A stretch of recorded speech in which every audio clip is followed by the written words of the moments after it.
Кайырлы күн баршаңызға. Бүгін сіздермен майда бермешеден өте дәмді болып шығатын ерекше тағам дайындайтын боламыз. Видеоның соңына дейін қараңыздар. Және де арнама тіркелуді ұмытпаңыздар. Ең алдымен майда бермешелерді құрғақ табада қуырып аламыз.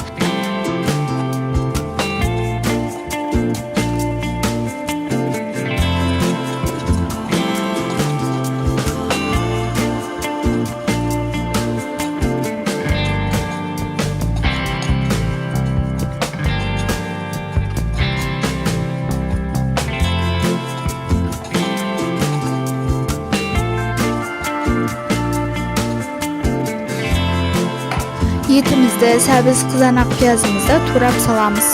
Қызанақ қосса да, қоспасаңыздар да болады. Сәбіздің орнына картоп қосуға да болады.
Енді қазанға май құямыз. Май қызған соң пияз салып қызарғанша қуырамыз.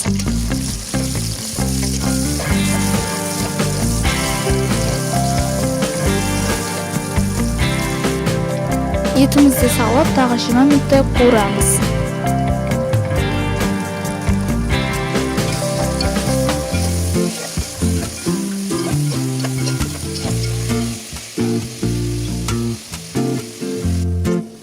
Жиырма минутта қуырып болған соң сәбізімізді салып қуырамыз.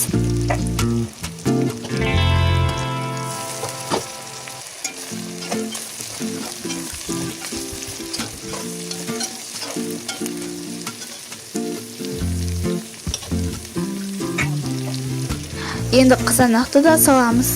Тұз, бұрыш, куркума, томат пастасын саламыз. Ыстық су құйып қайнатамыз. Жай отқа қойып 20 минут бұқтырамыз.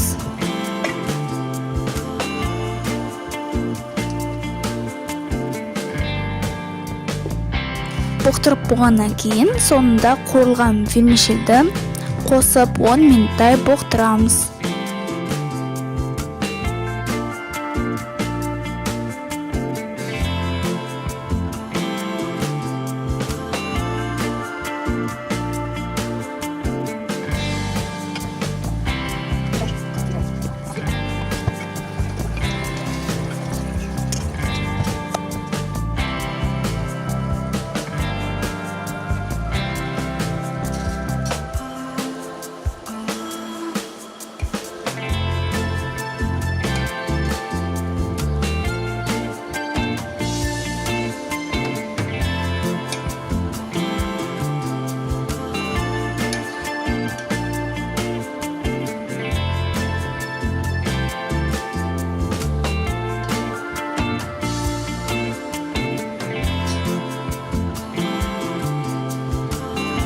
Дәмі ерекше вермишель дайын, көрінісі ерекше дәмі керемет болып шығады. Дайындап көріңіздер. Егер де видео ұнаса, арнама тіркеліп, лайк басып, комментарий қалдыруды ұмытпаңыздар.